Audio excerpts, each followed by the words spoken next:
fue un genetista estadounidense. Experimentó con las mutaciones de la mosca de la fruta. Ganó el Premio Nobel de Medicina en 1933. Se trata de Thomas Hunt Morgan, un genetista que estudió la herencia genética de la mosca de la fruta, lo cual lo llevó a demostrar que los cromosomas son los portadores de los genes. Saturno, hablando de enfermedades ligadas al sexo, tengo un amigo que es daltónico. No diferencia el color rojo del color verde, pero su hermana no es daltónica. ¿Eso quiere decir que esta enfermedad afecta principalmente más a los hombres que a las mujeres? Así es, pero recuerda que su hermana podría ser portadora de la enfermedad con un 50% de probabilidad y podría tener hijos varones con esa condición. Pero hay alteraciones que sí se pueden identificar con un microscopio óptico.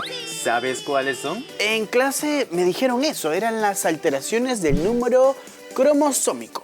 Y solamente se detecta contando los cromosomas, así se pueden ver las diferencias fácilmente. Correcto. Ahora veamos más al respecto en la siguiente proyección.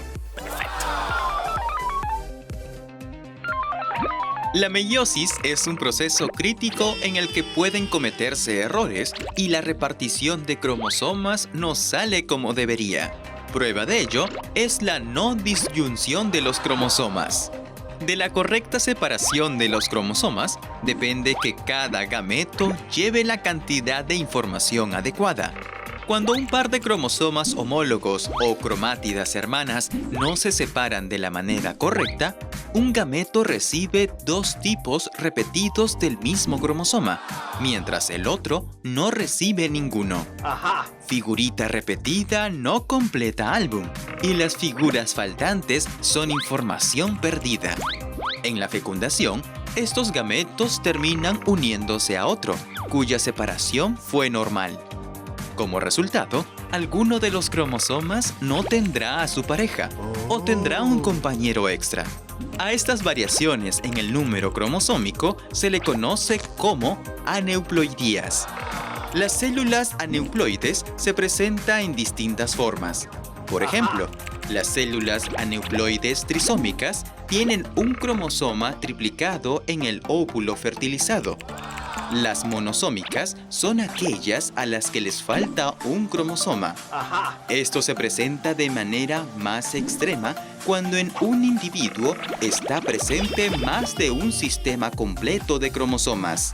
A ello se le conoce como poliploidía.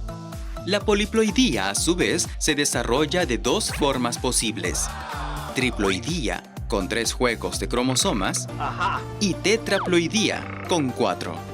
Si bien la poliploidía es más frecuente en las plantas, existe un mamífero conocido por su tetraploidía, la vizcacha colorada, con 2 veces la cantidad de cromosomas en comparación a otras especies de su familia.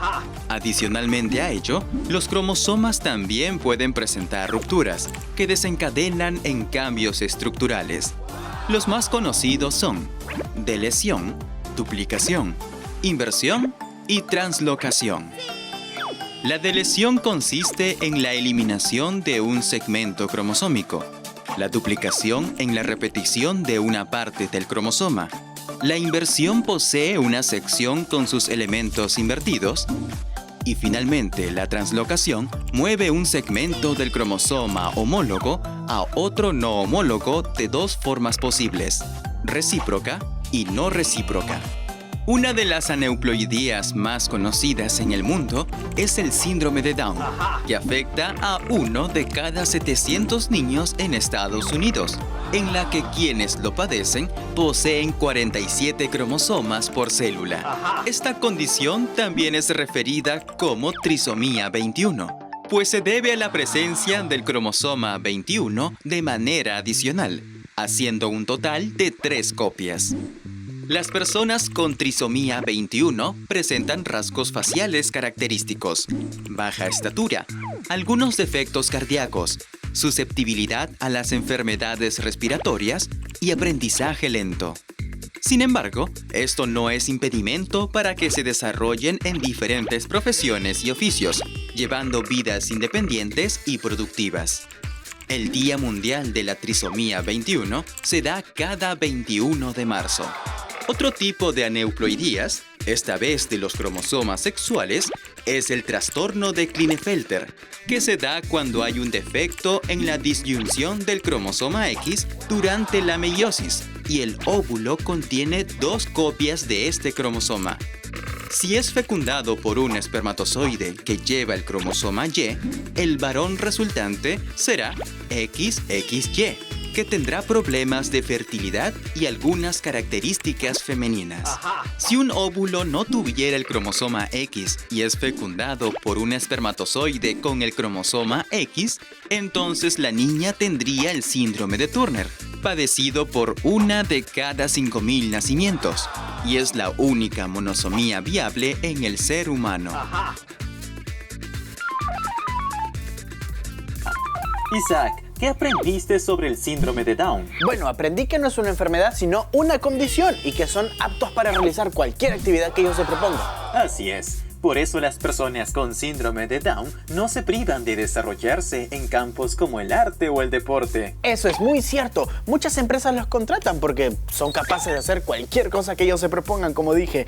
Ahora, qué interesante este tema de los cromosomas, Saturno. Me ha encantado. Y es muy cierto que el núcleo es el centro de control e información de la célula. Muy bien. Ahora al respecto, mira lo que la profesora tiene que decirte. De todas maneras. Veamos, Isaac. No todos los genes de las células eucariotas se encuentran en los cromosomas que están dentro del núcleo. Debes recordar a 2 orgánulos muy especiales, las mitocondrias y los cloroplastos. Estos orgánulos tienen su propio ADN, que es muy parecido al de una bacteria, porque es circular y contiene pocos genes. Recuerda que la mitocondria sintetiza ATP durante la fosforilación oxidativa. Para lograrlo, los genes mitocondriales codifican proteínas de la cadena de transporte de electrones y la síntesis de ATP.